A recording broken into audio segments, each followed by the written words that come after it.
Hey everyone, I'm Daniel Graves, and welcome back to another edition of Tone Deaf.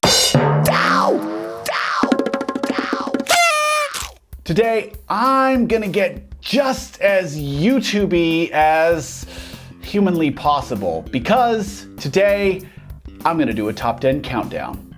This isn't gonna be just any top 10 countdown though. No, this one is gonna be a lot of fun for me, and probably gonna be super divisive for all of you, and possibly annoying.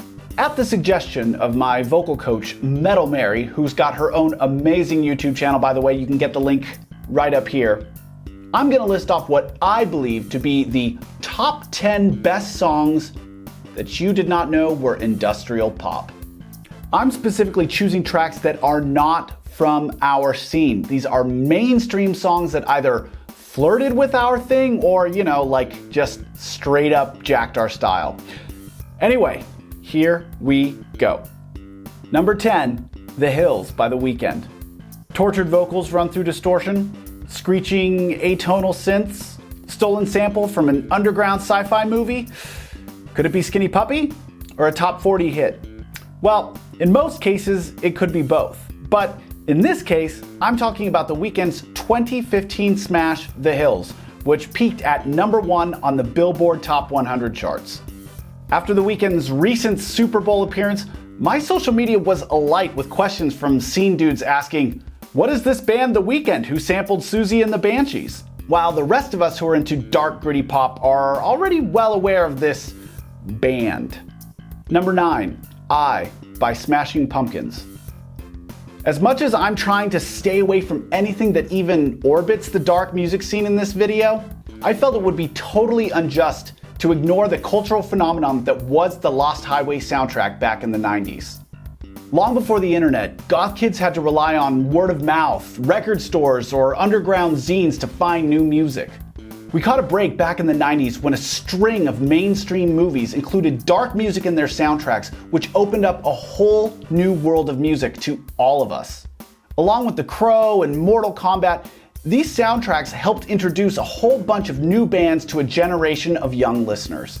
The Lost Highway soundtrack specifically introduced the world to Rammstein and produced the Nine Inch Nails hit The Perfect Drug. But the real standout was the song I by Smashing Pumpkins.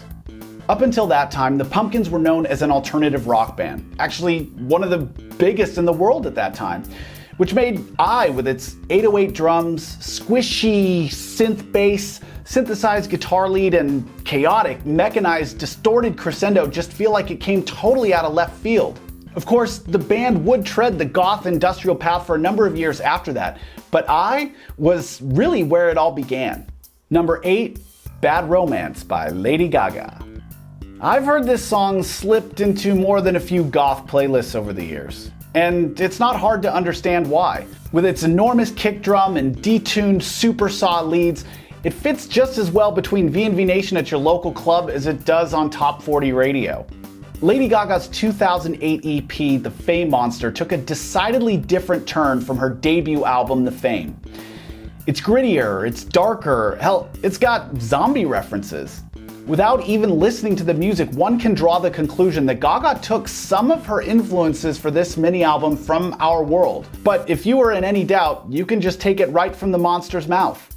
The press release for The Fame Monster quotes Gaga as saying, "I spent a lot of nights in Eastern Europe, and this album is a pop experimentation with industrial goth beats, 90s dance melodies, and an obsession with the lyrical genius of 80s melancholic pop." Number 7, Army of Me by Bjork. Massive distorted drum loop? Check. Buzzing arpeggiated synth line? Check. Non-standard musical scale? Check. Army of Me by Bjork ticks almost none of the boxes required to produce a radio hit. The mangled use of the drum beat from Led Zeppelin's When the Levee Breaks, mixed with distorted synths in Locrian mode, as well as a chorus that actually drops in energy, should, by all accounts, spell commercial doom for the lead single of the Icelandic singer's second album. However, it was a resounding success and her first top 10 UK single. Who says you need formulas? Number 6, Smooth Criminal by Michael Jackson. It was really difficult for me to pick a single track from Michael Jackson's extensive catalog. So much of his work, especially that done with producer Quincy Jones, makes use of abrasive metallic percussion, dissonant FM basses and leads, and of course, that signature scream. Bad, The Way You Make Me Feel, Thriller, Scream, I could just go on and on and on. However, I finally settled on Smooth Criminal not only because of its rapid-fire arpeggiated bass line, a snare that just punches you in the face, and samples of sirens and heartbeats, but also because of the sheer bravado of the world's biggest pop star singing a song about murder. Come on, one of the hooks talks about bloodstains on the floor. Also, fun fact, Annie is the name of the CPR dummy that people train on to get certification. Number 5. Ready For It by Taylor Swift. Come on, really? Is anybody surprised that Taylor Swift is included in this list? Not only am I personally a huge Swiftie, this song itself is huge. I would even go so far as to say it hits harder than most modern industrial music could ever hope to. The distorted 808 feels like a gut punch. The mangled and dissonant orchestra hits provide just the sense of wonderful dread, while the swirling white noise hits provide all this just aggression and anticipation. I'd also like to point out how absolutely genius I think it is to have the chorus drop in energy and then slowly rise with each repetition. In fact, it's a complete marvel of songwriting. I thought it was so brilliant, I based the structure of my own song Gods and Gold off of it. Don't believe me? Have a listen for yourself. Number 4, You Should See Me in a Crown by Billie Eilish. The first time I heard this song, I literally had to pick my jaw up off the floor. The production is just so unbelievably menacing and creates an unworldly sense of dread and unease. Bending, distorted drones, warbling, gritty bass lines. Hell, the hi-hats in the verses aren't even hi-hats at all. They're samples of Billie's father sharpening knives. I believe that this song perfectly encompasses everything about the sound of industrial pop in the modern era. Number 3, People Are People by Depeche Mode. Just like with Michael Jackson, I had a really hard time pinning down a single track from Depeche Mode because so much of their discography contains dark and abrasive elements. That probably explains their massive popularity in the dark music scene. Many of their percussion sounds are samples of hammers beating pipes or cookware being thrown downstairs. Much like early industrial pioneers, Depeche Mode embraced the musicality of non-musical instruments, which was very, very forward-thinking for a pop band at the time. Today, this is commonplace. We take it for granted. Ironically, many people in the goth industrial scene shudder at the thought of blending pop music with their beloved underground. However, there is no shortage of bands in that scene who directly copy Depeche Mode. So let me get this straight. It's okay to take influences from one era of pop music, but not the other? Alright, noted. Anyway, People Are People is a song that I eventually landed on. Not only because the music video features the band performing on warships, playing gauges and chains set against what appears to be World War II footage, but because it's one of my personal favorites, and it was produced by Gareth Jones, who at the time was heavily involved with a little band you might have heard of called Einstürzende Neubauten. I wonder where they got the idea to bang on pots and pans. Number 2, I Am a God by Kanye West. Now, I have been endlessly berated by my fans and peers for including Kanye West in my industrial pop DJ sets and playlists. But I remain steadfast in my assertion that Kanye, more than any other contemporary musical artist, adheres to the musical philosophy of early industrial pioneers. Say what you want about his persona, or anything else really. From a strictly musical perspective, he has remained on the cutting edge.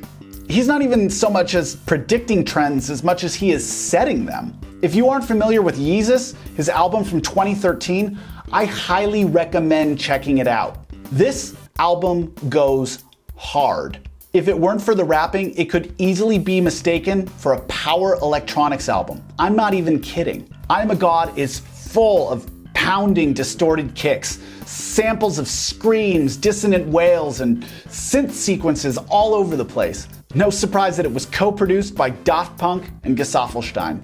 And finally, number 1, Rhythm Nation by Janet Jackson. Massive, gated drum sounds, metallic production, groovy, chunky FM bass lines. I mean, I could be talking about Nitzareb, but I'm actually talking about New Jack Swing. For those of you who don't remember or weren't around in the late 80s and early 90s, New Jack Swing was pretty much the biggest thing ever. Popularized by producer Teddy Riley, New Jack Swing blended the energy of dance music with the songwriting sensibilities of R&B and mixed it with the groove and sampling culture of hip hop. Now, although there are many influential artists from that era, such as Rex and Effects and Bobby Brown, I would consider Janet Jackson to be the undisputed royalty of the genre. What she began with Nasty on her 1984 album Control, she fully realized on Rhythm Nation 1814 back in 1989. Not only does that album build upon the sound and style of New Jack Swing, it's combined with a dark, militaristic, almost dystopian aesthetic and stark social commentary.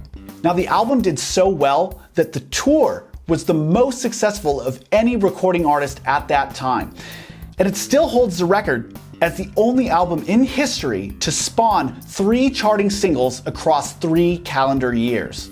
Personally, it set the tone for the kind of artist that I wanted to be, as well as set the bar that a lot of people would strive for and never reach. The production, the songwriting, the aesthetic, it's just everything industrial pop should be. Well, everybody, I think that just about does it. What do you think? Did I get it all right? Did I get it all wrong? Any glaring omissions? Be sure to let me know in the comments. And, of course, if you haven't done so yet, be sure to hit subscribe and ring the bell while you're at it.